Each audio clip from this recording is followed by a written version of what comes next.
Would you like to know how you can make money as a consultant? Well, that's what we're going to learn about in this video from Amy Rasdall as she presents to one of my mastermind groups. Hope you enjoy it.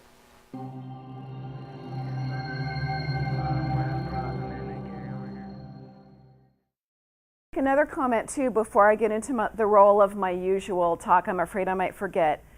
This is an especially good time of year to try and get project work. I had mentioned this to Caroline. In the fourth quarter, it's a little bit of a binary distribution. Either there's no way or there's every possibility. And there's two big reasons why that comes up. There are some people out there who are now realizing they have extra budget money, and if they don't spend it this year, they're not going to get it next year. And we all know that that's a bit of a ridiculous phenomenon, but we all know that we've been in that position.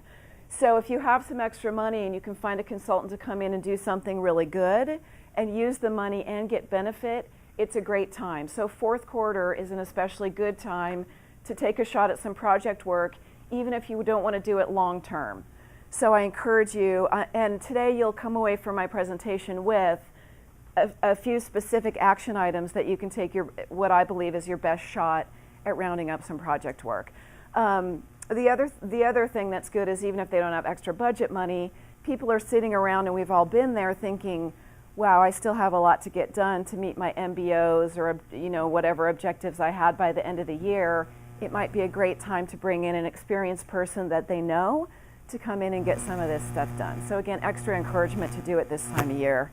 It can be really good. You may not get anywhere, but sometimes you can land something really great that will take you through the end of the year, gives you a chance to make a play at it, and then a lot of times it will continue on, or for those of you who are interested, lead to a job offer. So it's a great time of year to do it.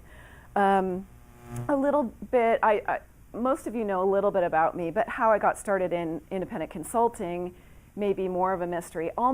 There's hardly anyone who sits there in their executive level job that they love and says, wow, I love what I'm doing, I'm making really good money, but I think I'm going to leave this behind and jump in and be a consultant. Most of us end up here because we got laid off or we just couldn't take it anymore, right? We've sometimes left positions where we just didn't feel like we could contribute anymore with the current management team. So the same thing happened to me. It's been almost 12 years now that I've been on my own. I love it, and I'll also talk about what I love, what I wish I would have known, some of those kinds of things. So a little over 10 years ago, I was doing an internet startup. I think I also tonight I'm speaking at USD, and when I start into this kind of standard part of my presentation, first time I went over there, I realized that they were all 20 years old, and when I talked about the internet boom, they had absolutely no idea what I was talking about. So I think all of you are old enough to remember the internet boom. So yeah, I know, it's funny, right? But so during the internet boom, I did an internet startup, and it was a blast. We went from 10 to 150 people in about 6 or 8 months. We were downtown at 5th and Market. We had exposed ducts, wood floor, the whole internet thing. It was fantastic. I loved it. But when the bottom fell out of the internet market, we crashed and burned. There I had responsibility for everything except sales, so it was great. I had all the people reporting to me. I sat out there looking at all these people busily working. When the bubble burst, things crashed and burned. So I laid myself off. I knew it was coming, but we couldn't afford to pay me anymore, so I was out of work. So I started looking for my next job. At that point, I was targeting VP of operations at a software company. I was getting traction. I had interviews. Consulting project falls into my lap 20 hours a week for 3 months. And I thought, great, that brings in a little bit of money. While I'm looking for the next thing, I can be a little bit more careful, not feel like I need to jump in. I got 4 or 5 weeks into that, and I said, this is the life, cancel the job search, I'm now a consultant. And that was almost 12 years ago.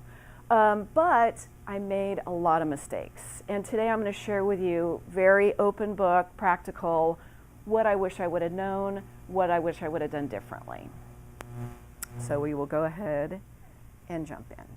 So just a couple more comments before I dive into the content I've talked about my practice. I do program project management in medical devices. My focus really is getting things done, and over time I've refined my value proposition. I'm never entirely happy with my value proposition. I'm always still working on it. one of the things a few years in that I eventually figured out works for me and that I'll recommend to all of you, about once a quarter I send out a simple email blast. It's just one screen full, a few bullet points about what I do. I most typically will highlight a few recent projects, just 2 sentences. Here's what I did, here was the result, so people get a sense of what I do. And it works really well to just basically remind people that I'm around and I'm out there. So someone may have not needed me or thought of me for 4 or 5 years, but they see my little one screen and they think, oh, I actually do have something for Amy. They contact me and it's a great way to generate leads. But what I also was getting is every time I sent that out, I would get a few people who would say, you know, I don't have a project for you, but I've been thinking about being a consultant. Can we get together? Well, I've described I'm really a born project manager. I'm diligent, I'm organized. So I would think, well, I'm going to have lunch with Caroline because she's interested in being a consultant. And I think, what do I want to tell her? What do I wish I would have known? What would I have done differently? Some of those things. So I started to accumulate a body of material. And then as those meetings started to be, not Caroline, who I would be happy to spend my time with anytime, but a friend's, sister's, husband's, cousin's, brother-in-law, I realized that it was moving pretty far afield from my network.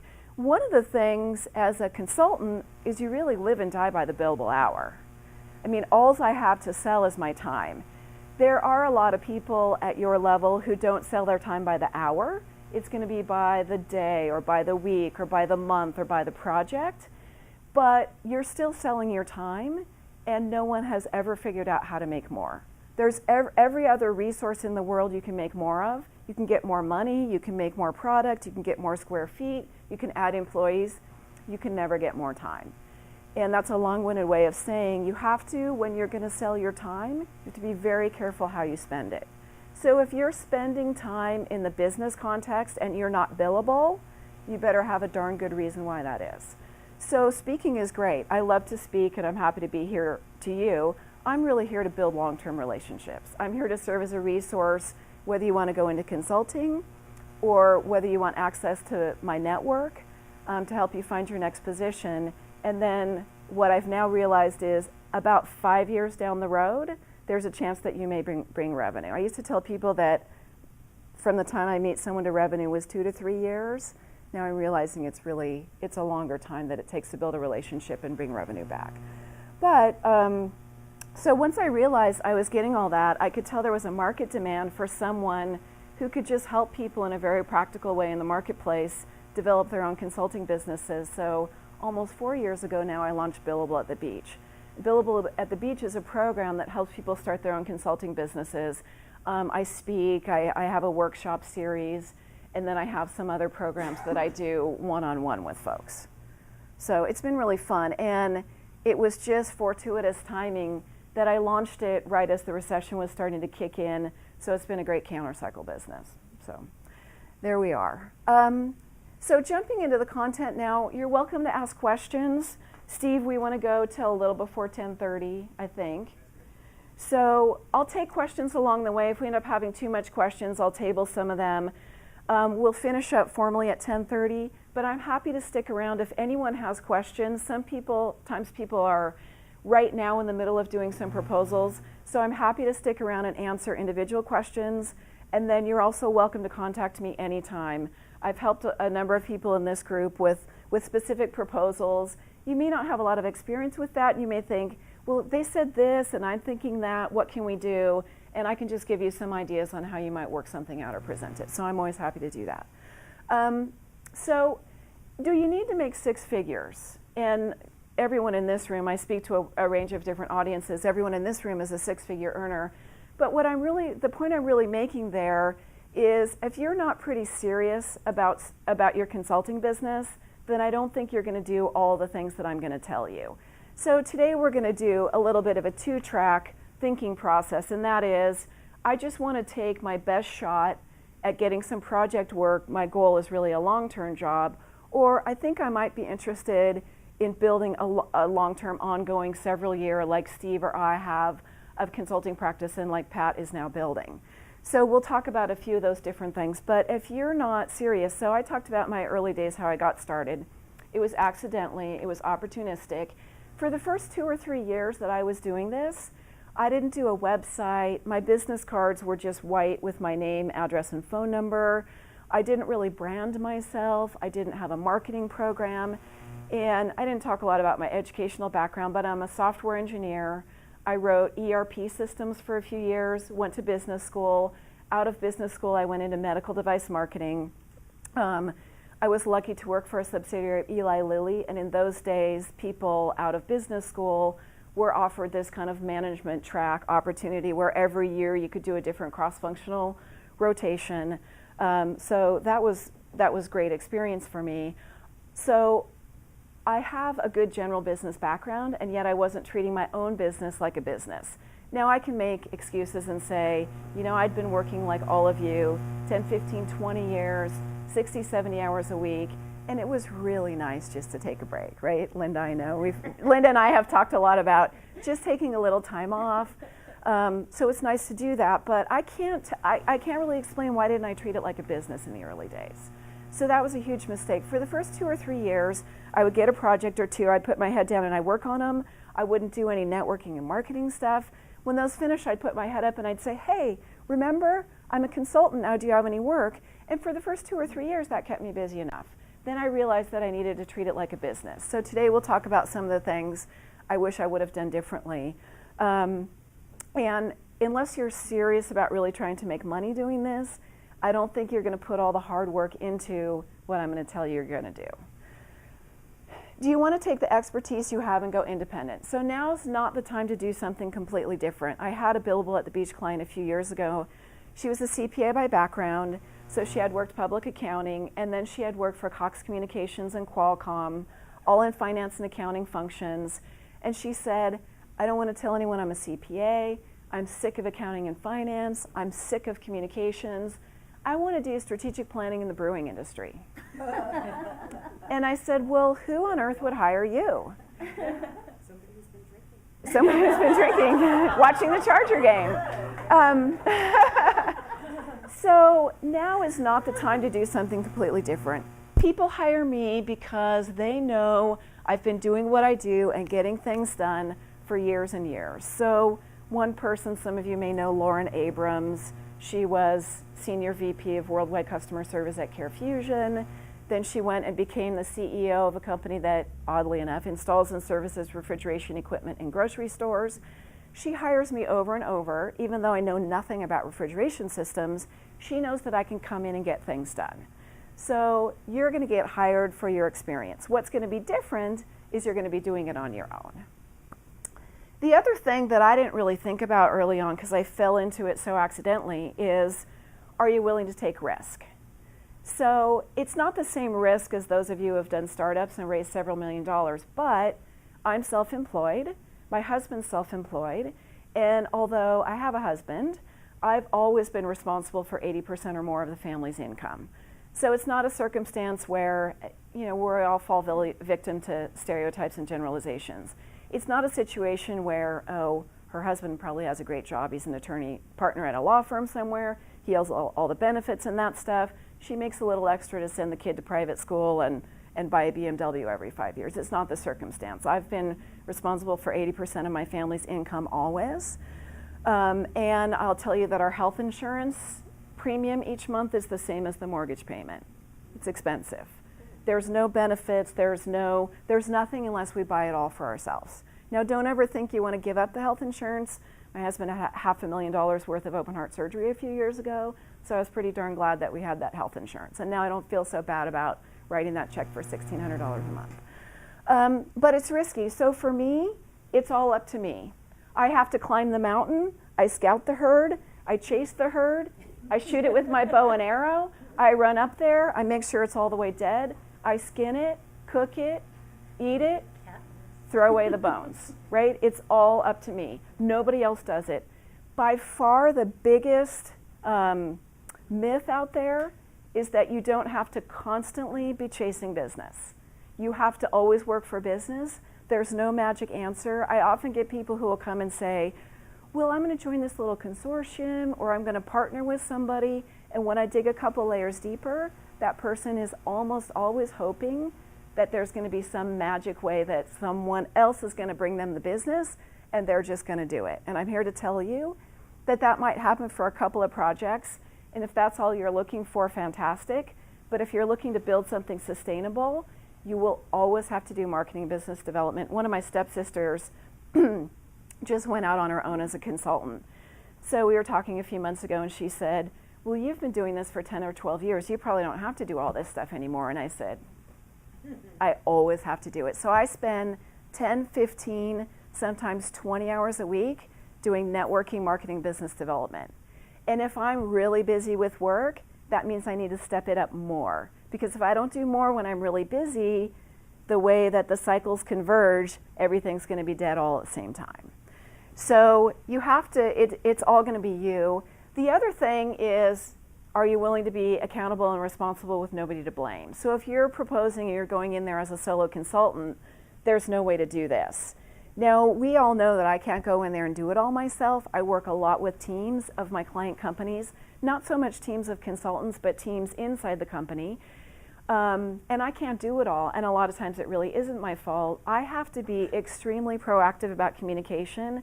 As soon as I get a whiff that something's not going to go the way we expected it, I need to come up with some ideas to solve it and put it on the table to the management team or the board right away. You can't afford to take any time of hiding because it will come out in the end if something's going wrong. So those are just kind of some of the first level things that you have to make sure sound good if you want to dive into this. I speak once a month at Lee Hecht Harrison, which is great. There's a lot of high quality people who go through Lee Hecht Harrison, so I'm really pleased to have that opportunity. But every month I get one or two people who come and say, I loved your presentation, thank you very much. It's not for me. I was thinking that I might really want to do this, but I don't want to do that. I don't want to do all the things that you're saying. I can see that how that's all necessary. It's not for me. I'm just going to focus on my job search. So I think that's always really interesting. So top 5 things to know. We covered this stuff a little bit. Be willing to work hard and take risk. It's really all up to you, and it's not sustainable to keep it going, to just take things opportunistically. If you're completely focused on your job search, that might be okay, but it's not sustainable on a long-term basis to build your pipeline and keep a healthy pipeline on an ongoing basis. We already talked about working in an area where you have deep experience and expertise. People are going to hire you because you've been doing what you do. All of my business is referral. I've never had anyone who just found my website, and I do have one on the internet. Now I'm talking about my core practice. Billable at the Beach is a little bit different animal. I've never had someone just call me out of the blue and say, hey, I found your website, can we talk about something? It's always referral from somebody who I know, who I've worked with, who knows me, who's seen me out speaking in the community for several years now, who says, hey, I think I know someone who could help you with that. The pent-up demand phenomenon, I alluded to this, but I want to be even more clear. I get 2 buckets of people in Billable at the Beach for clients now. I get people who are just getting started, and I get people who are 2 or 3 years in and have worked off what I now realize is the pent-up demand. That's all those folks that you all have already worked with all these years in your career, those people that you say, hey, I'm a consultant now, do you have any projects? People say, Martin, yes, you would be perfect for this, let's do it. And right now it's a recession, so that pent-up demand is a little bit leaner, but for some of you it's there. How many of you know someone who was liberated for their position, and within 3 or 4 weeks they have a consulting project fall into their lap? It's the most likely time for it to happen. So my big warning there is don't think that's going to be an ongoing thing. You may have friends who are consultants. None of us like to really advertise about our dry spells, but almost every consultant has dry spells, almost everyone who's there. So you just have to accept it and plan for it. 98% of the consultants out there that I know and work with, and I have a large community at this point, experience dry spells. So if someone tells you that they never have a dry spell, one of 2 things is going on. Either they're lying or they're in the 2% who really don't. I'll let you guys do the math, right? We don't like to advertise it. It's all of our friends 4 or 5 years ago who are hugely investing in real estate. When you have dinner with them now, are they talking about their properties? Perhaps not, right? We don't like to advertise it, but you will have dry spells. So my big message today is going to be start marketing right from the beginning and never ever stop. Never let a day go by without doing something related to networking, marketing, business development. Hopefully those of you who are more focused on your job search take that same approach with your job search. Never let a day go by without at least contacting somebody, without at least doing something. I'm curious when you're relaying all this, I mean, do you do a lot of social media? I mean, because when you first started out, that was, referrals with word of mouth. But now, with people putting things in on LinkedIn or putting something in on Yelp, have you found that that's given you a bigger boost by using social media? I use LinkedIn a lot, and I do a lot of email marketing. I haven't taken the plunge into Twitter. So as far as social and then the broader category of digital marketing, I have websites which work well. I do email blasts, which work well. When I first got started with my email blasts, my list was 100. Now I'm up to about 800, and those are all people who at least know who I am. So my reach is much broader, which works really well. LinkedIn I use a lot. I haven't taken the plunge into Twitter. So digital marketing is definitely part of my strategy, but there's no substitute for face-to-face. Still, by far, the biggest way is to get out there. So for everybody, you're never going to land new business or get a job, for that matter, sitting in your office. I mean, Steve tells us this all the time. You have to be out there. And if you can be strategic about being out there, then more's the better. Billable at the Beach has been interesting because I always knew that speaking was a great way to build business. But I've told you my core practice is very nuts and bolts. There's nothing sexy about project management, at least the way I do it, right? It's just getting things done. So what am I going to put up Gantt charts and walk you through my dependencies and how things shift when critical path changes? No. So Billable at the Beach has been a fantastic, in addition to being a good business on its own, it's been a fantastic vehicle for me to get out in the community and be known and speak. And while I'm talking to all of you, the odds of any of you actually signing up for a Billable at the Beach program, while I welcome it, are pretty slim. You might come to a workshop, you might come to my photo session next spring, those are all great. But as I'm talking about Billable at the Beach, I'm talking about examples from my core practice, so I kind of get a double whammy marketing-wise, and it works really well. And this talk is really popular because everyone has at least fantasized about, oh, if I could just work for myself, right? I talk every other Friday morning. You'll see me on Mission Bay water skiing. If you see someone ski by De Anza Cove with a long braid, that's me. I do a lot of dance classes. Yesterday, I'm still recovering, I spent the entire day at the San Juan Capistrano Mission with 83 fourth graders. It was fabulous. So all this flexibility sounds great. What you may not see is that every night, 7 days a week, I'm at my desk working from 8 p.m. to midnight. But it's my choice. That's the way that I prefer to work. So I could go to the mission with the fourth graders yesterday and water ski every other Friday morning on Mission Bay. But it's still hard work. So that was kind of a long-winded answer about social media. It's part of it, but there's still no substitute to face-to-face relationships. One of the things that is very clear with communications is that, and I've heard lectures on it, and also even in Treasury, the way you handle is that different people have different ways that, for instance, they like to pay. So there's somebody who only want to pay, by a check. Somebody only wants to pay online. And so the same thing here. You have so many different age groups, and somebody who's, might have a responsibility. They might be 20-something. They'll do a Google. They'll do that. So that's why I think what I'm trying to ask is that are you trying to target, different, segments of the place where people would actually do consulting, get a consultant, because of the different ways that they each go about communications? Most of my target is still face-to-face for my core consulting practice. For Billable at the Beach, to digress just for a moment, I have on my list, I need to get around to it, I'm considering hiring somebody to do some marketing work for me on Billable at the Beach, and I'm going to be targeting a young person who has a lot of, sorry to be ageist here, but young is because they know a lot about digital marketing and because they're cheaper. I'll just be honest, right? The same way all of Same reason all of us are getting sidelined. So I'm going to be looking for someone, and I'm going to target someone who's already employed, and we'll do it as a moonlight. And I'm going to try to propose kind of a pay-to-play situation where if they can really make it happen, then I'll share some of the revenue. So I'm going to try and go after with Billable at the Beach a lot more of that digital stuff, because I think Billable at the Beach is much less of a face-to-face sell. Well, and also, I don't know if you thought about this, doing like an e-learning Yes. course. Yeah. Because there's actually one in San Diego that, and then also the community schools and stuff like that online. Yeah. So should be interesting. Yes.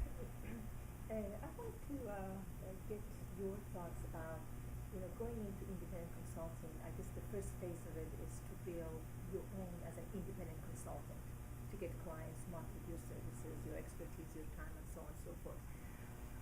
But then the transition from a solo practitioner to actually building a consulting practice, meaning having, like consulting firms, having business development, marketing folks, and building scale. So if you have thought about those aspects of growing the business and how you have done it. I still operate as a solo, Okay. by preference. So I don't know whether I will ever take that plunge to actually build a firm. I have other service providers that I use for marketing and attorneys and bookkeepers and bankers and all of that stuff. So I have a pretty large slate of service providers at this point. I occasionally will use a subcontractor, but I don't do a ton of subcontractor work. A lot of my work is one person going in and really working with the client team. So I'm not sure I'm ever going to take the plunge of going to that point.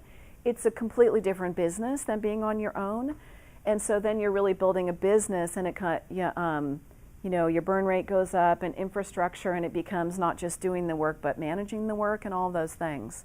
So I have seen a lot of people do it. I don't know if someone else has a comment. I don't see a lot of successful small management consulting firms around. I have a couple of colleagues who maybe just have a two-person partnership that I guess it is a consulting firm, but they work more like I do, only there's two of them. I do have some colleagues who have product development firms, very focused on just engineering services, that seem to do it well. The folks that have tried to do it management consulting wise, almost everyone I think knows Custom Matrix. A lot of people may have kind of routed through Custom Matrix. They've tried to do it, kind of compete with the management consulting firms. And they have a core group of people who stay there, but I don't know how successful they've really been in terms of building a big company that goes to work. I don't know if that was helpful, but the plus sides, what I love about it, for me, freedom, flexibility, and control over what I do have always been huge. I always hated going into an office from 9 to 5. So the last few years, I worked as a software engineer, went to business school, out of business school, did Eli Lilly subsidiaries. I worked my way through all the functional areas, which is fantastic. In those days, I was grooming myself to be a startup CEO. I had grown up in Silicon Valley, so when the whole concept of startups was born, my dad was an early semiconductor guy. We moved up to Silicon Valley in the early 70s when it was all fruit orchards. We moved from Los Angeles. We thought our parents were moving us to the boonies. We had no idea what they were doing. We had been in Los Angeles where the pace of life was quick, and here we are in the middle of a fruit orchard, which we now realize is Silicon Valley. So I didn't realize it at the time, but I grew up there in the 70s. So my high school prom date's a partner at Sequoia. His dad's a partner at Kleiner Perkins. That kind of just, I sat around those dinner tables because that's who was there in those days. So it was interesting. So I wanted to be a startup CEO. I jumped off and did a few startups, first venture funded, then the internet company that was bootstrapped. After that experience, I decided that being a startup CEO was overrated and underpaid, and I've been an independent consultant ever since. But I always hated going to the office from 9 to 5. I've described how I work every night from 8 to 12, water skiing on Friday mornings. I take several dance classes a week. Since I've been out of the corporate world, I've even been able to go back to performing, which wasn't a possibility. Right in the corporate world, you can imagine you get in, You need to go to Washington, D.C. You come in on Tuesday, you realize you need to be in Washington, D.C. on Thursday and Friday. You can't very well say, I have dress rehearsal on Thursday night, I'm sorry, I can't go. It doesn't go over that well in my experience at the executive level. So I like the flexibility. I also realized, I've talked about where I position myself, which is not at the executive level doing strategy, but just below that. I realized that I really like to get in and get my hands dirty and dig in. I get a great sense of accomplishment out of seeing things get done. So I've learned, if I didn't need to work for the money, I wouldn't. I would be doing something completely different. But as long as I do need to work for the money, being able to do something that I like makes the whole thing a lot more fun. So I organize it the way I like to work. I do 95% of my work remotely. So I never take a project that's 40 hours a week, take up residence in a cubicle or an office. In my mind, if you take 40 hours a week and you take up residence, you've really become a de facto employee. You're no longer a consultant. Now, we have a couple of folks in the room, Steve and you, who work at a high level. You do interim executive work, and you do, on a consulting basis, intentionally take up residence. That's a little different flavor than what I'm trying to do. And so there are a couple of high-level people who have built long-term consulting businesses as interim executives. What I'm doing is different than that, really a hands-on, get-it-done person. I do get some people who say, how can you do project management remotely? I just don't get that. But I have figured out my story, and what really works for the clients is project management is a lot air traffic control. Something comes to me, I spend 30 minutes, it needs to go to these 3 people. Something else comes to me, I don't need to know anything, but it goes here. Something else comes to me, it's urgent. We're right in the middle of funding, and this is something that the board needs to know about right now, and I'm going to pick up the phone. So if you want me 15 or 20 hours a week, I can take up residence in your facility from 8 to 12 every morning, and from 8 to 12, 5 days a week, all this air traffic control is going to be moving, so you're going to get 20 hours a week. The rest of the time, the airport's going to be closed. Or I'm online from about 7 in the morning till 11 at night, 7 days a week. So if you take that 15 or 20 hours and spread it out over that time frame, then you can have 15 minutes here or there, and all that stuff's always moving. So that works really well for my clients. I do occasionally have someone who says, I just don't see how a project manager can work unless they're here 40 hours a week. So that's not me, and it works out fine. So freedom, flexibility, control. We all have had those 3 days of strategic planning meetings where you sit there all day, each day, and you try and stay awake, and then you go back to your desk and you do the work that has accumulated during that time, and you go home at 10 or 11. It's okay, you do it a couple times a year, you just plan for it. Your family knows that you're not going to be home until late those nights. Maybe someone leaves something for dinner on the counter that you can heat up. But that rarely happens to me anymore. When they're paying me by the day or the hour, they don't usually pull me into those kind of meetings. And if they do, I'm making $1,500 a day, so, oh well, it's a little bit easier to swallow than it might otherwise be. I also hardly ever get caught up in company politics. Whenever you get more than 2 human beings together, there's the potential for politics, but I'm not usually in the middle of it, and I don't feel like they really own me in the same way as an employee might.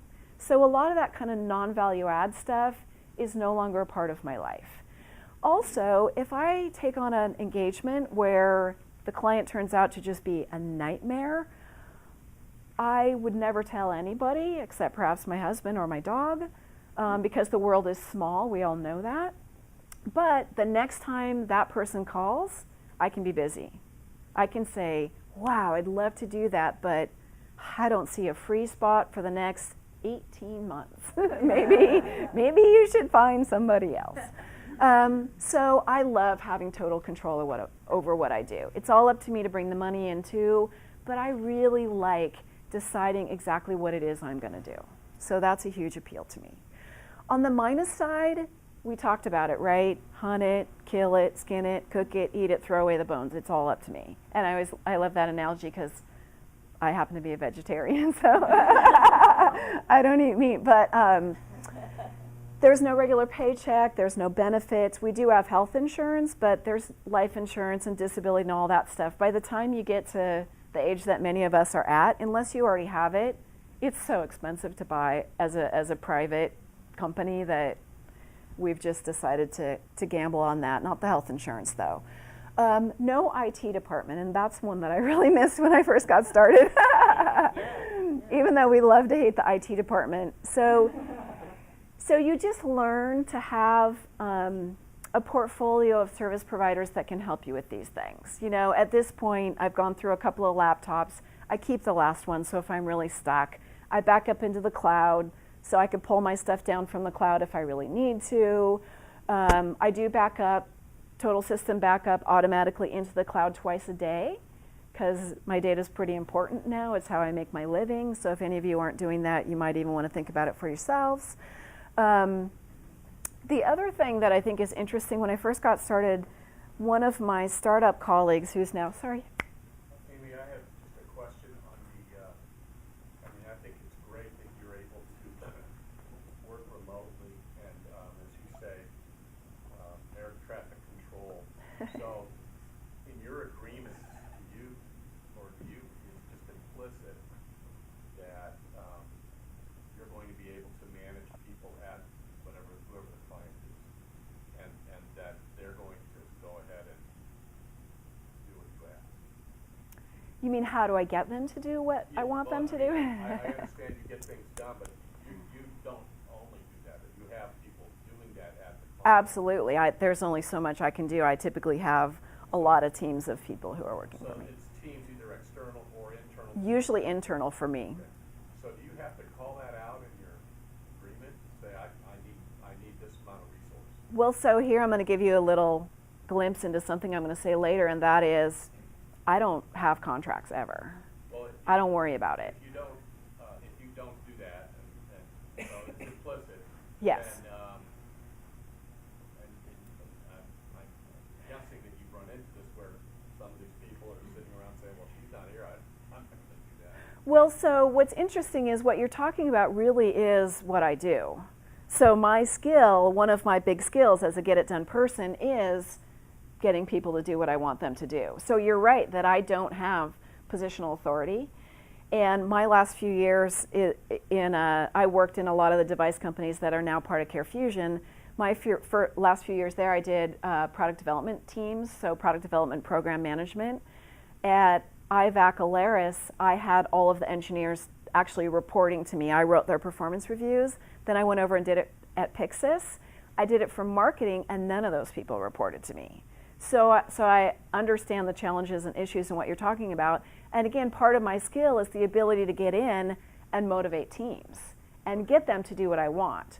So I do have, though, a couple of things in my favor. First of all, there's a certain mystique about being an outside consultant, that people just pay more attention to you. So one of the first things I do when I come in is I get with the teams and I say, look, I'm going to be telling the executives a lot of things that you've been telling everyone for 5 years. I know that. And they're going to stand up like, oh my gosh, why didn't we think of that? Thank you, Amy. There's nothing really great about what I'm doing. It's just the mystique that comes with being an outside consultant. The other thing is that I'm often usually brought in by the executive team. So they all know that I've been working with Lauren Abrams when I'm working at Source Refrigeration for a long time. So there's that little bit of, she has a direct line to the CEO, I'm going to be a little careful. I try not to take advantage of that, but that's usually there if I really need it. Now, if I was picking up the phone and calling Lauren every day, she wouldn't use me anymore. So what you're talking about really is what kind of my skill set. My professional nickname is the Velvet Hammer. So I'm very good about all this nice and professional, but I'm not afraid to frankly piss somebody off if it's required to get something done, or to take the hard line, or to out somebody to the executive team if that's what we need to do. But that's really what I do. That's why people hire me, is because I'm able to figure that out. Are you going to elaborate on the contract piece? Is that surprising? Yes, so I'll go ahead and just, since it's up right now, I don't worry about contracts. So I do work almost always where there's some type of intellectual property. So I almost always do, I think once in a while someone forgets to do it, but I almost always have some type of a CDA or an NDA that protects intellectual property and other business secrets. And then I always document in an email rate, payment schedule, and deliverables. So an attorney would say, well, that actually is a contract if you've documented that, even though you don't draw it up in a big formal thing. But I don't worry very much beyond that. I don't worry about here's what you promise are the resources, or here's the cancellation clause, because here's the reality. Probably 6 or 7 years ago, I was at Alaris. They had hired me. It was in my days where I would still sell more capacity to one client. So to back up 1 second, I never sell any one client more than 15 or maybe 20 hours a week. So I never sell all of my capacity to one client. 2 main reasons I do that. If you sell someone 40 hours a week and take up residence, you really become, I believe, a de facto employee. Kind of interim executive management, a slightly different animal than what I'm doing. The other thing is you put all your eggs in one basket. So if they stop. So here's what I did at CareFusion. I sold them 30 hours a week for 9 months. We were taking a technology that I had worked on several years prior, and we were going to try and package it and license it to a lot of other companies. They had decided they weren't going to be successful developing it themselves, but there were a lot of other targets that we could license to. So I was going to kind of run that whole program to do that. I started at the beginning of October. Middle of November, every Monday morning at 7 a.m., Dave Schlotterbeck had his executive staff meeting. So at this particular executive staff meeting, it was pretty clear that what was discussed is, hey guys, we're not going to make our bonuses at the year end unless we drastically reduce expenses, because the numbers aren't adding up. So everyone came out of that meeting fired up to cut expenses. So what are the first 3 things that go?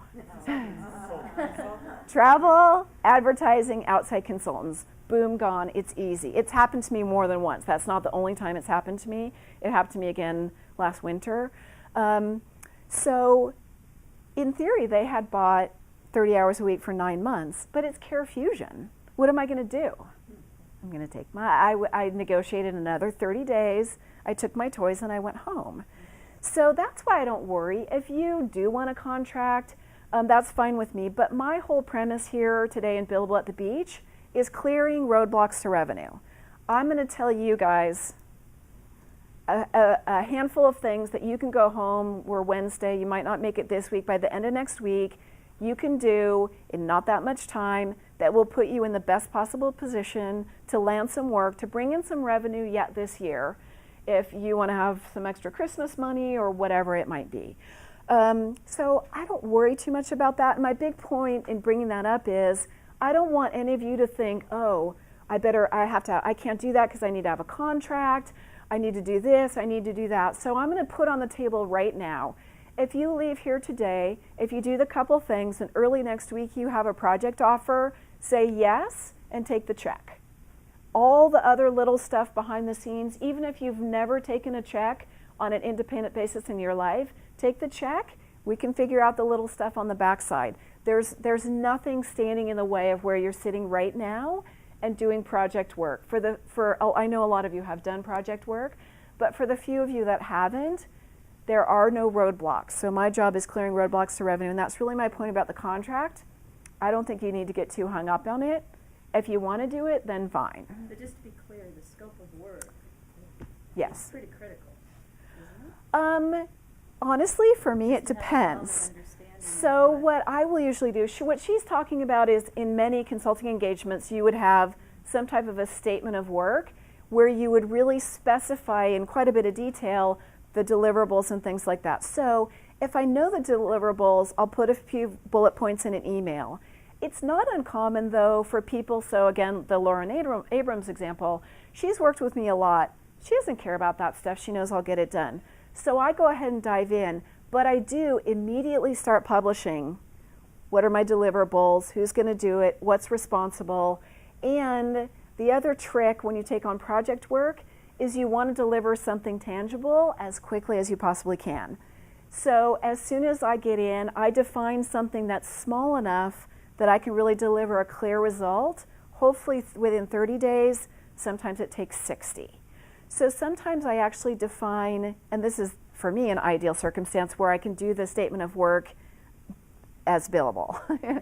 But what you're saying is you have to Expectations. clearly communicate. For me, I find it's more as I go along because things are a little bit fluid. But I am always very clear about setting expectations. Absolutely. In line with the contract, keeping in mind that again, from where my stance is one of the things I always is risk management and insurance placement. So I have to ask this question.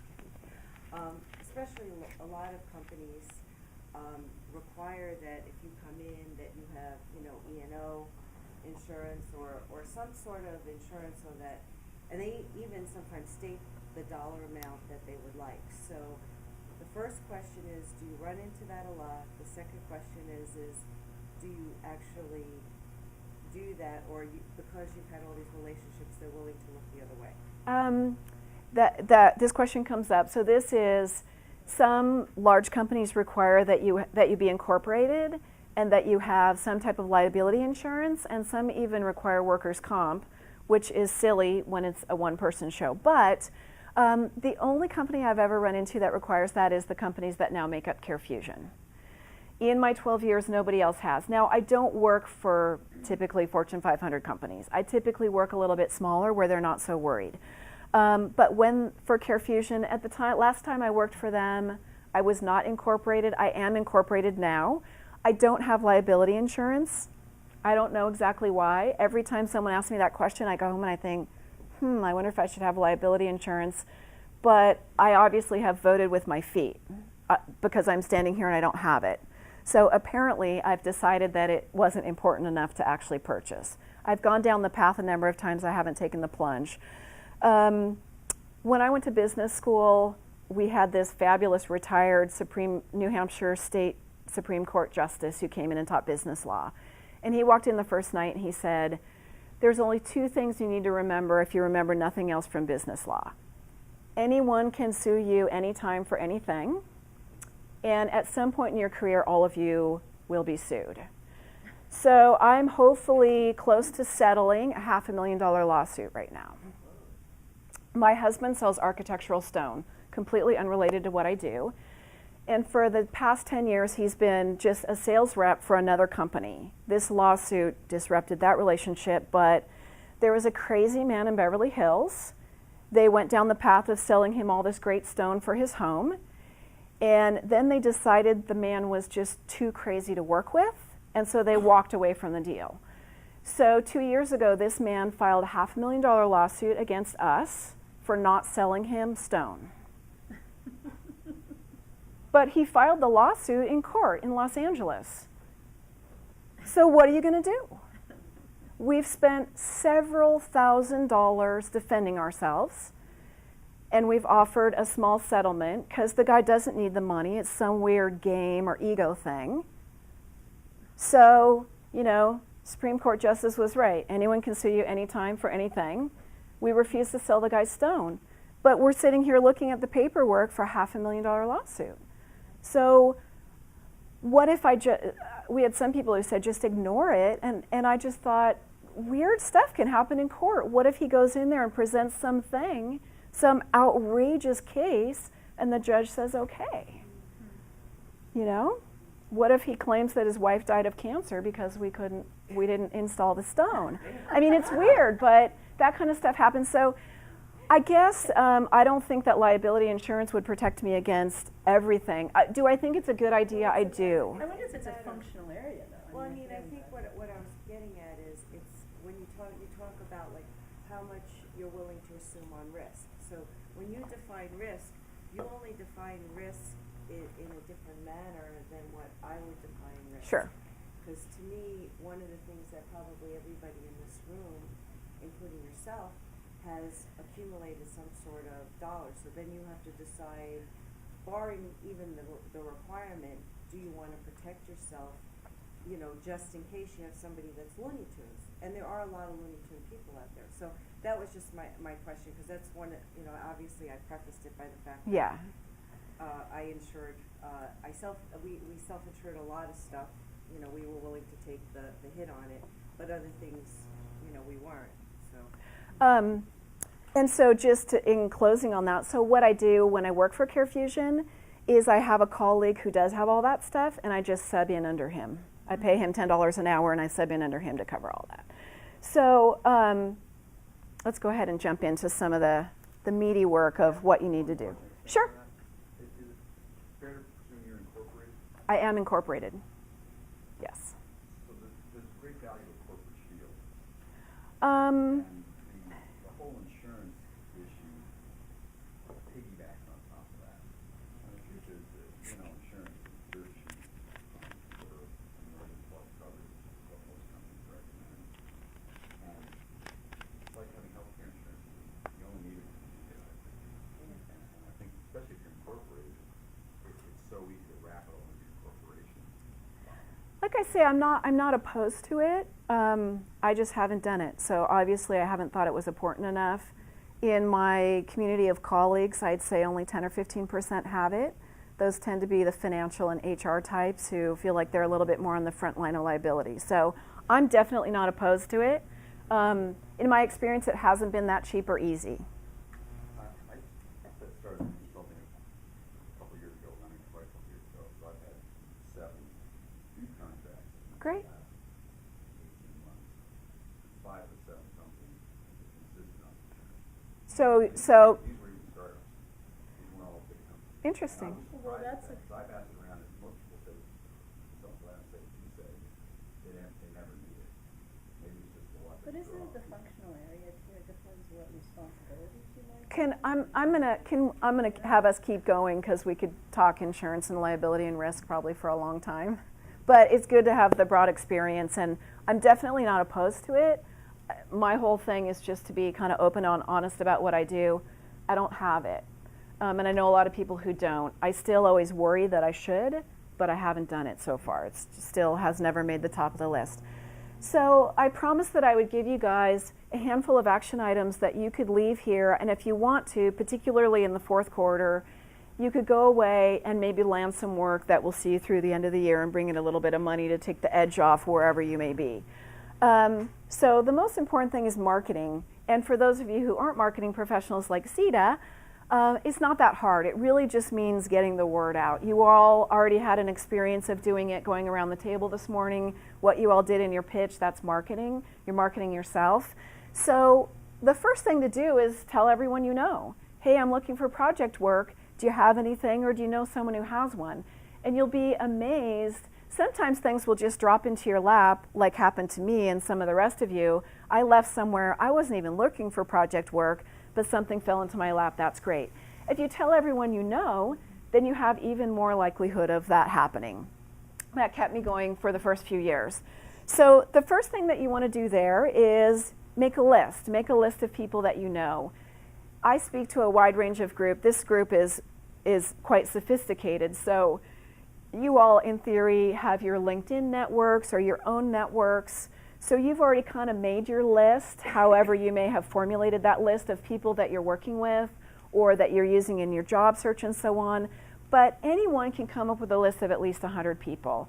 Since I have a strong technical background, I attract a lot of engineers, and those folks, by generalization, are often a little bit more introverted. So when I sit down with them, they say, 100? Really? I don't think I can do that. But sure, you go through and you start people that you've worked with in the past, your CPA, your attorney, your car mechanic, your hairdresser, your bartender, your parents' friends, parents of your children's friends at school. I've had a couple of great referrals from friends of my daughters, their parents. We're at events together, and I sat on the train to San Juan Capistrano yesterday with some other moms who went on the field trip. I always manage to get a little word in about what I do business-wise because some of them are professionals too. Their spouses might be professionals. So never underestimate where referrals may come from. So you make your list, and those are the people that you're going to contact and let them know that you're looking for projects. They may already know that you've been looking for a job, and now your message may be, hey, I'd like to do so, if you know someone who needs project work, I'd like to do that too. Now, rather than just making your list, what I would do in the early days is I would just email people and just say, hey, it's Amy, I'm looking for project work, I'm doing consulting now, do you have anything? And I wouldn't put in any value proposition or bullet points about what I do or anything. I would just say, hey, it's Amy, you know me, do you have any work I could do? Great. And that kept me busy for a few years. I think it's better to do a little bit more, and luckily all of you have at least the first pass of this done, and that is to define your value proposition. Your value proposition, your unique selling proposition, your elevator pitch that you all just used this morning, that's what I'm talking about. Now, if you want to do project work, you may have to twist it just a little bit, and here's what I mean by that. I had a billable at the beach client who was a director of software development at a software company. And he really wanted to continue doing that work, but he wanted to do it on a consulting basis. Well, director of software development isn't a consulting role, it's an internal role. So he wasn't getting any traction. So I worked with him and I said, okay, you've been director of software development. Have you hired consultants? Yes. What are those tasks or services that you would use an outside person for? And we listed those, and I said, why don't you try this? Because this is a list of good, I always say goods, because I'm always thinking the textbook definition of value proposition comes out of my mouth. Activities, services, things that you can accomplish for a company that would be appropriate to purchase from an outside consultant. And once he did that little twist on it, then he started getting traction. So you guys may need to, if you want to do this, take your elevator pitch that you used today, back up a step, and twist it into what would be appropriate for an outside consultant and position it that way. So I'm never happy with my value proposition. I've been working and refining. How many people today, after they said their little thing, thought, wow, that was fantastic, I would never change a thing? You never get there, and now I don't think you ever do. So you're not shooting for perfection, you're shooting for 80% of the way there. So this is another one of those places where I see people get stuck. Since my approach is clearing roadblocks to revenue, I don't want you to get stuck there. Get it, you're already 70% there because everyone said it this morning, so this group is ahead of the game. Get it 80% and take a step back so it would be something that someone could purchase on a project basis and then test it. So there's plenty of people in this room. Pick 3 to 5, send it to them and say, hey, this is what I'm thinking about using. What do you think? Get a little feedback, do an iteration or two, you're good to go. Don't agonize over it. It's not that big of a deal. You're shooting for 70 or 80% there. Get it out and get going. So what this does is, I think probably everyone in this room has a list of more than 100, but you take your list of 100 people that I say, hey, it's Amy. If they know somebody, great. If not, it's probably not going to go further. Because if I ran into Pat at the gym last night and she says, oh, wow, I was just talking to Joe, and I think he could really use Amy's services. Now, Pat is nice enough that she probably would take 15 or 20 minutes to write a little paragraph, and she's even a writer, about me to send to Joe. But the rest of you who are busy, you know, Steve, who's moving 1,000,000 miles a minute, he's going to say, oh, yeah, I need to introduce Amy to Joe. I'll do that. Wow, I'm busy. I didn't get it done today. I'll do that tomorrow, tomorrow, tomorrow. So if you give them your little value proposition, you've just taken your 100 and you've expanded it to 300 to 500, because everyone you've sent it to, now I don't expect that you're going to send it to everyone you know, but if you think of someone comes to mind right when you open that email, oh wow, I think so-and-so could really use her help, you can just pass it along. So you've just taken your 100 and you've expanded to 3 to 5. So let's talk about our assignments if you want to try and find work. Come up with your list if you don't already have it. If you do already have it, you may want to run through it and kind of think about who's on, who's off, who can I add now that I'm looking for projects, which is slightly different than looking for a job, and my value proposition. So those are your first 2 assignments, your assignments should you choose to accept it. And again, that expands it. And if you guys go home, you make your list, you put together a little value proposition, which becomes your pitch. You're just looking for a little snippet of information, and you start sending it out. Then you're ready to start contacting people. So how do you do it? For me, I like to blanket everybody baseline with an email, and that's my thing that I stay in front of everybody about once a quarter. And then you use your same old selling techniques that you always do, A, B, C, whatever it is. So your A's are the people that are most likely to hire you soonest. So who goes in that category? Nobody in this room. The people that go in that category are people who are currently at companies who have revenue, who have budget money right now that they can hire you.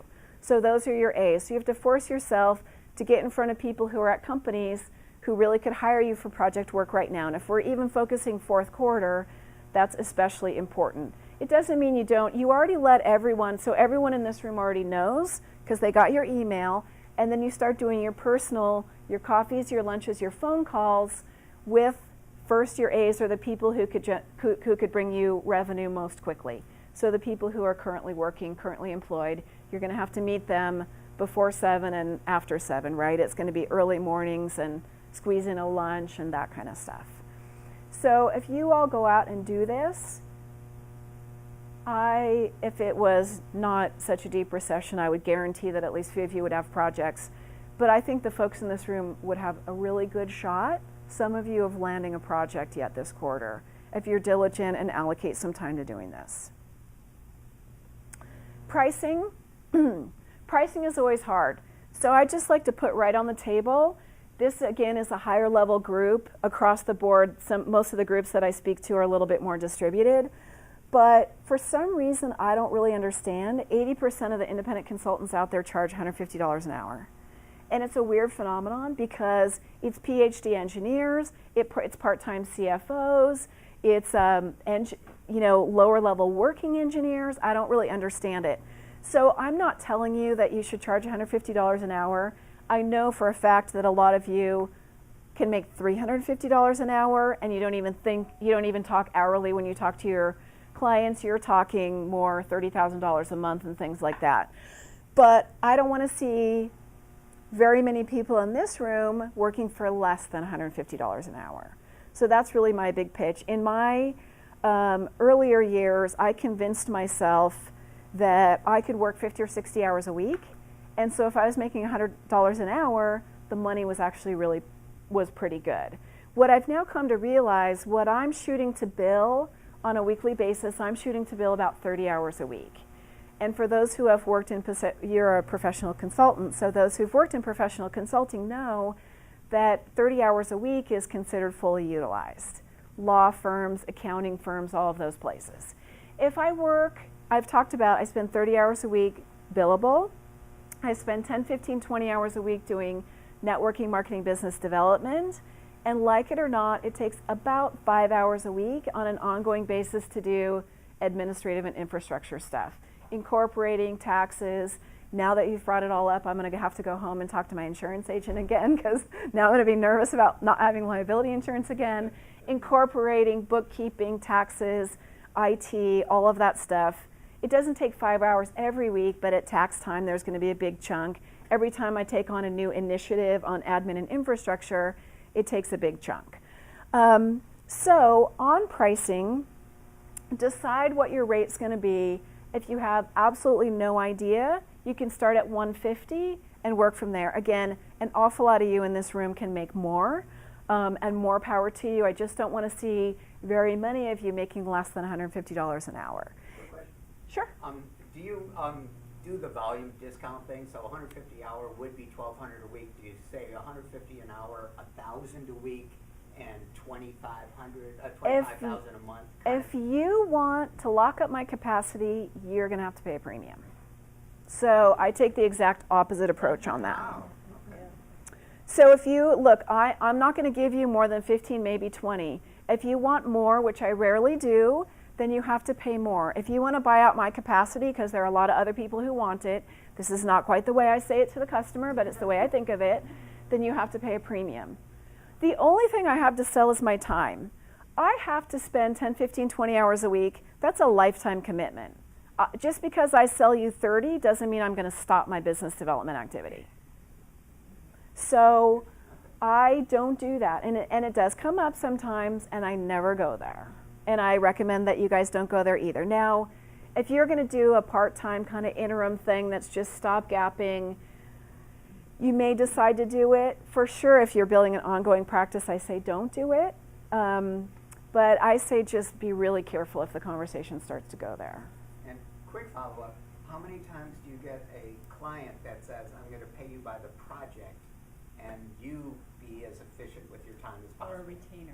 I do some of that work, and I'm willing to do it. I have enough experience at this point that I have a pretty good idea What I do is I estimate what I really think it's going to be, and I add 15 or 20% because I've managed so many projects in my life that 15, 20, and I hate to say it, but sometimes 30%. And if you guys all look at your product development programs, that's the way they go. So I'll do that if I know enough. I will usually try to position it rather than a project fee as a not to exceed. And boy, I'll be in there really aggressively with my, and here we have a professional consultant in the room who can tell you a lot more than my kind of bootstrapped professional consultant variety. But I'll be really aggressive communicating deliverables and discoveries. I'll be talking about risks. I'll be talking about what they need to provide for me, the resources. So I'll put a lot more detail. If there's a mismatch, then it can be a real problem. It can be disastrous. I don't do a lot of that kind of work. I don't get asked to do a lot of that kind of work.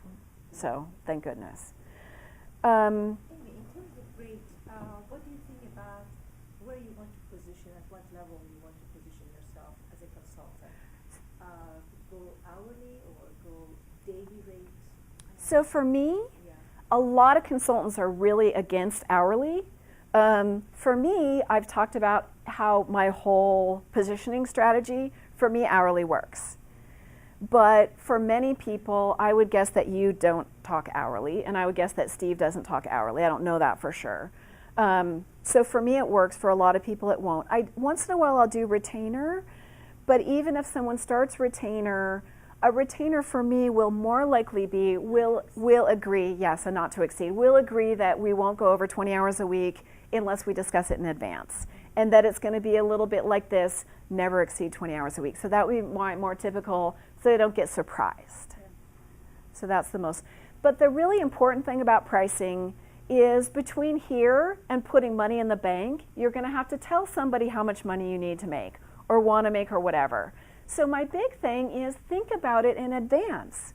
If you do what I tell you, you make your list, 100, 1,000, whatever it is, you put your value proposition together, you get it out there, you start contacting, you have some people who come back and say, great. You get into that lunch meeting, you're meeting with somebody, or better yet, you're at their office, which is where business is even more likely to be done than lunch in my experience. So you're in the conference room, they say, they go get one of the other executives, they go get another one. Pretty soon you're sitting there with 3 or 4 executives. That means things are looking good. And eventually they say, what do you charge? Or how do you price? Some variation of how much money do you want to make. You need to have an answer. So many times I have seen or heard people start stammering at that point. So you've positioned yourself as this great professional and someone says, well, Sita, how do you charge? And you say, I'll get back to you next week. And it happens. So before you go into a meeting like that, I want you to not only think about it, but what Steve just talked about this morning, I want you to practice it. I want you to say it out loud to your spouse, to your child, to your dog. At the very least, look in the rearview mirror of your car before you go in the meeting and do your little spiel about how much money you make. Look, I'm trying to make $185 an hour. I work for myself. We can put that together however you want. Retainer, project, daily. But that's what I'm trying. That's what I make is $185 an hour. We can put that together however works for you or your board or whoever your audience is. But you need to know before you go into that meeting how you're going to position it, what you're going to say. So that's a huge one that so many people don't do. Don't get caught off guard. You're trying to sell project work. Don't get caught off guard by that question. And it just isn't obvious to people. You know that if you're going into a job interview at some company, at some point someone's going to ask you that, but you may not have thought about between here and putting money in the bank on a project, you're going to have to answer that question. So I think it's important to role play, and the absolute most important thing is to be confident and deliberate.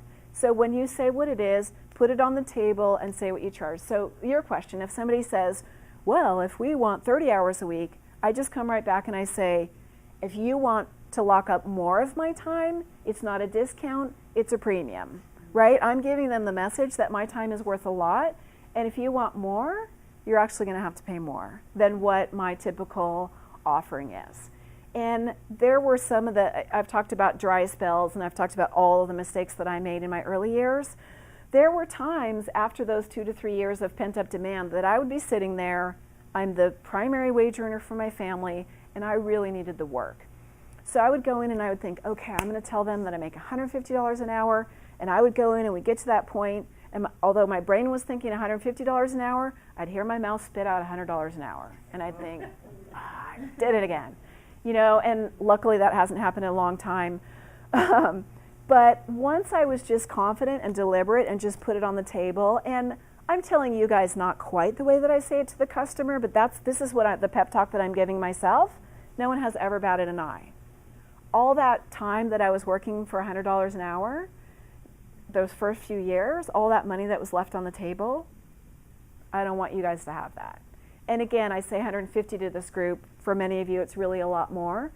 So I just don't want you to do that. So practice it, be confident and deliberate, spit it out there, and you'll be amazed at how many people will write you a check for the expertise that you guys have in this room, right? The amount of experience in this room is amazing.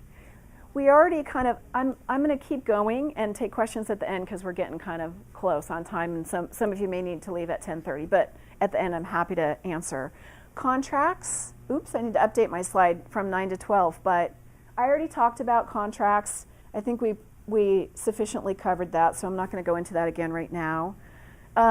Basic infrastructure, for those of you who have never been self-employed, there's nothing really scary about it, so don't worry a lot about it. A few infrastructure things that most of us already have.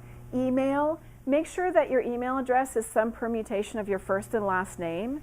I don't believe it's appropriate for it to be a hobby or some weird thing. It should be pretty straightforward. I do occasionally bump into somebody who, they've had a corporate email address for so long, they forgot that their personal email address that they're now using for business correspondence is lovestoknit@aol.com. I mean, it sounds funny, but they just haven't thought about it. So if you're one of those people, I have a guy that I still work with from time to time who uses Solana Surf, and I don't think that's appropriate for business use. Should be some permutation of your first and last name, and then if it's Gmail or Yahoo or whatever, that's fine, but make sure it's professional. It's fine, except I've had pushback from conferences that need a business email address. Well, They won't accept a Gmail or something. And so if that's the case, domains are really expensive to purchase these days at Network Solutions or GoDaddy or whatever. So you can purchase a domain and it's no big deal. If you still want to use Gmail as your, you can layer your own email address on top. So if somebody runs into that, it's easy enough to do. If you run into that and need help with the details, give me a call, or sounds like Martin's done it, give Martin a call. It's not too hard to do. Computer, you want to make sure you have a decent laptop. So it may be that you've been in the corporate world and had a great laptop, and now it's the old clunker that, you know, kind of the kids have been using for their homework or something. Laptops aren't that expensive these days. It'll be worth your time to invest in decent technology. Phone, you want to make sure that your phone, this is all about professionalism. I think it's more important than ever, if you're going to go out on your own, to be professional. If you're carrying a card from Accenture, everybody already knows you're a pro. If you're carrying a card from Rousdale Associates, you better make sure that everything about you is a professional, so that people know the quality of the services that you're providing. If you're billable at the beach, you can wear jeans because it goes with your brand. But I don't dress like this when I'm presenting to the board of a medical device company. I wear a suit. So your phone, it shouldn't have a busy signal. It should go to voicemail. Most of you have your own cell phones, so it's fine. I live in a canyon where I don't get cell phone reception. So I have a dedicated landline that's my voice. If someone calls you for business, it shouldn't be your child's voice singing a Christmas carol. Your mother-in-law shouldn't answer and say, hello, you know, that kind of stuff. It should be professional. These are little things, but I think they're important impressions if you're a solo professional. Basic contract elements, we talked about that. Deliverables, rate, and payment schedule. If you think you're going to have a chance, if you're going to go away today and do what I've suggested to try and round up some work for fourth quarter, you may need to write a proposal. So what I suggest is that as part of your kind of preparation, and while you're not meeting with all those people, you know, between 8 and 5, because the working people are too busy to meet with you, that you put together a little proposal template to use for yourself if you need to do a proposal. If you send me an email, I'd be happy to send you my proposal template. Not saying it's the best one in the world, but I'd be happy to send it to you if you send me an email if you want to start there.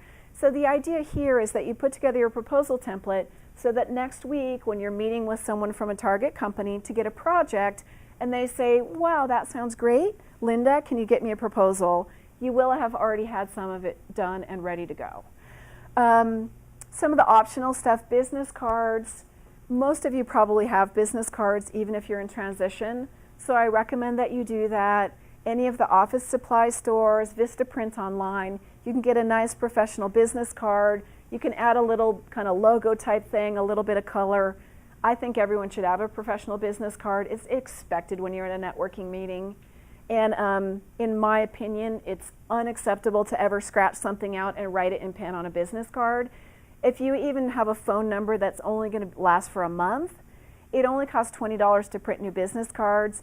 Print the business cards and let it go. If you're thinking about what Martin said and you said, oh, I think I'm going to get rid of Gmail, okay, I'll wait until I do that to get business cards. Don't wait, do it now. It's $20. If those only last you for 6 weeks, you throw them away when you're done and get new ones. Expect it as a professional that you don't get a business card with a scratched out thing. It's just part of that impression and your brand. Website, I think if you're very serious about it, you want a professional website. So I do a lot of work in the internet space, so I project manage large web projects often, so I have especially strong feelings about websites. I don't think anyone in this room should ever build their own website. It's not professional, for one thing. Everyone will, oh yeah, but there's this thing and it really looks pretty good and stuff. I don't care, I can always tell. And it makes a different impression on me. If you want to sell me your strategy services, you're a high-level executive, you're charging $250 an hour. The other thing is, even though it sounds like it's going to be really easy, I guarantee that it's going to take you at least 2 or 3 days. And if you're worth $1,500 a day, you just have built a $5,000 website. For $1,000, you can get a pretty good frontline professional website done. Who do you recommend? Offline, you have people that can do it? Yeah, I have someone that I use, and CETA probably has people to recommend. There's a lot of good folks out there that can put something professional together. Financial and administrative, again, my big point on these is if someone wants to give you a check this afternoon, take it. This stuff can be sorted out on the backside. If you're self-employed, I can't imagine not using a CPA to do your taxes or a tax professional to do your taxes. There are a lot of complications and details that's really hard to know. I would be concerned about TurboTax handling it effectively. So get an accountant to sort out the details. It's not a big deal. Invoicing, happy to send you my invoice template. You go out and Google invoice template, you'll come up with a bunch of stuff. Administrative, it's not that burdensome. You need a business name, business license, employer tax ID number. You can get all this stuff online. It's not a big deal. Unless you're in business as Amy Rasdall, you need a business name statement, otherwise known as Corporation Associates Incorporated. I have Rasdall Associates, Billable at the Beach, and Faust Architectural Stone, all as DBAs under the one corporation. At the bottom line practical point, which is always my focus, is if someone writes a check to Billable at the Beach, I can't deposit that in my Amy Rasdall account. They won't take it. So I have my business bank account where I can deposit Faust Architectural Stone, Billable at the Beach, Rasdall Associates checks. It's not a big deal. When I first got started, I had to drive all around town doing this stuff. Now you can do it online. So a couple of closing comments that I've talked about. The only product that lives forever is you. We all know that. It's a small world. We're in transition now. We're going to be in transition again. At our levels, the odds of us landing a position that's going to take us 5 or 10 years are slim. So we know this. Never compromise your ethics, your integrity, or the quality of your work. The world is very small. My dad, I've talked about, was an early semiconductor guy. He eventually became a Silicon Valley startup CEO and went to work down in the valley every day. He worked out every day of his life before all the rest of us knew that it was an important thing to do. So he would go to this gym right in the heart of the valley every morning at 5:30, work out from 5:30 to 6:30 and be at his desk at 7. So one morning he's in there. My dad wasn't a big guy, not much bigger than me, but he's in the weight room working out. Here comes this big bodybuilder guy. He's just been from the pool, and he's dripping water all over the weight machines, which is very bad gym etiquette. So it's a nice gym, so there's stacks of clean towels. So my dad grabs a clean towel and he goes up to the guy and he says, you know, you just came in from the pool, but guess what, I didn't. Would you mind, here's a clean towel, just wiping up the water for the other folks who are in here. The guy says, what are you going to do about it, skinny? The guy's like, okay, whatever. So about 10 o'clock that day, my dad's administrative assistant says, Dan, Mr. So-and-so from such and such benefit company is here to talk to you about reworking all the benefits for the company. So my dad walks out to the lobby, and you know what I'm going to say, right? It's the guy from the gym who was just an idiot in the gym. It's a small world. You never know when a story like that's going to happen. And I said, Dad, you know, what happened? And he said, the guy just looked at me and went, pardon my French, oh shit. And I said, well, you know, what did you end up doing? And he said, you know, when I evaluated the benefits plan, that guy just didn't have the best plan. I don't know how that worked out. But, so it's just a funny example to talk about. The world is so small. Never compromise your ethics, integrity, or the quality of your work. I like to talk about suit up. Those are just all the little things about being a professional. Dress appropriately, professional website, professional business cards.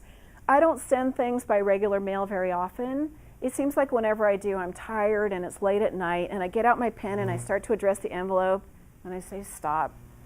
Business correspondence isn't hand addressed. I get out my labels, I stick them in the printer, I slap it on the envelope. These are just weird little examples to make the point of being professional. And if you're going to be a solo person, I think it's more important than ever. As soon as you start telling people that you want projects, so next week, later this week when you do it, you're going to have some, I hope, good leads for real projects. You're going to have an equal number of people who have projects for you to do for free. I don't believe that you should ever work for free in the for-profit sector. If you're going to work for free, save it for the nonprofit sector. And it's just a warning that that's coming your way. So if you don't take anything else away from my presentation today, the most important thing that I do every day is networking, right? You're all here, so you're part of this group. The most important thing that I do every day. I have, I think, 1 minute left. I'm going to just take 1 minute, and it's in your handout too, because I know that most of you really are looking for a job. So what's the big issue if you're looking for consulting projects, really doing your job search? There's two issues. One is, well, Cecile Rose, are you a consultant or are you looking for a job? I don't really understand. So you're confident, you're deliberate, and you just say both. What I'd really like to do is find a great job where I can find a home and be part of a team and contribute like I've always done. But in the meantime, while I'm looking for that perfect opportunity, I'd like to do some project work. Fine. I think everyone understands that, and everyone understands that none of us are stepping into jobs 2 weeks later anymore, right? It's taking a while. Some of us land a great position for a while, last for a couple years, and then we're back again. And that's going to happen to all of us, right? The days of 5-year, 10-year, those are mostly gone. So the other big thing is, if I'm the client, if I hire Lou, I know that you're really looking for a job. I hire you to do something. What if you get your job offer in the middle of it and then you leave me high and dry? So for this, I refer you back to never compromise your ethics, your integrity, or the quality of your work. So I don't believe in this world you can just drop everything and leave somebody high and dry. But you can be creative about how you did it. So I had a client who, she took on a consulting project that was important. She did get her dream job offer. So what she did is she negotiated, rather than starting in 2 weeks at the dream job, she negotiated 6. And let's face it, at all of our level, if they've decided on you, they've been searching for a while, they can wait a few more weeks. She negotiated 6 weeks, and then she brought in kind of a SWAT team, which I was part of, to finish up the project that she had, get it all together, and then she left her client with a little team of people who could carry on that work. So she solved that. She got to have her dream job and all that. But I think what you need to be able to do is look someone in the eye and say, I will not leave you high and dry. I will make sure that this mission critical work gets completed one way or another. So in my mind, those are really the critical things. You can answer those two things. For me, building a consulting practice, I never take up residents 40 hours a week because I think that becomes a de facto employee. And it invites job offers. So for me, nothing ends a good consulting relationship faster than a job offer. I turn down a job offer and I'm probably done. So I make sure I don't get those. But you guys can twist that. But my huge red warning sirens go off in my mind. What I don't want to see you guys do is go, you've made your list of 100, you sent it out, you've met with people, somebody says, great, I really want you to come and do this project, 40 hours a week, we have an office for you. The biggest fear that I have is that you're going to stop your job search, or for my consulting colleagues, stop the business development marketing. So there's a huge danger, you need to know if you do that, to not stop your job search. It's not a job, there's no guarantee. You have to force yourself to keep something going. So what I tell people to do is set requirements for themselves. So I'm going to go ahead, I've decided that I want to do that I need to financially for my family. I'm going to take up residence, but I'm going to go to one networking meeting a month still. I'm going to have coffee or lunch with at least someone once a week, and I'm going to make 3 phone calls a week. And I'm going to still keep up. Anyone can do that. That's not such a big burden. Make it a small enough requirement that you can continue it, but do not stop your momentum. Let them know, look, every other Wednesday morning, the 1st and 3rd, I'm not going to be to work till 11 because I'm going to continue coming to this group or whatever it may be. Just don't hide into your shell and stop all this activity, or you will have lost the momentum that you've built up. So I think that's really the most important things that you could do. So it's 10:30, I'll let you all go. But very last bullet point. Consulting gig lead to a permanent job, that's twisting these things about go ahead and take up residence, become indispensable to day-to-day operations. That's twisting these things about go ahead and take up residence, become indispensable to day-to-day operations, and then you may get a job offer. So I'm gonna close the official because I know some of you have to go, but I'm happy to stick around if anyone wants to further discuss or has more questions. And thank you very much. All right.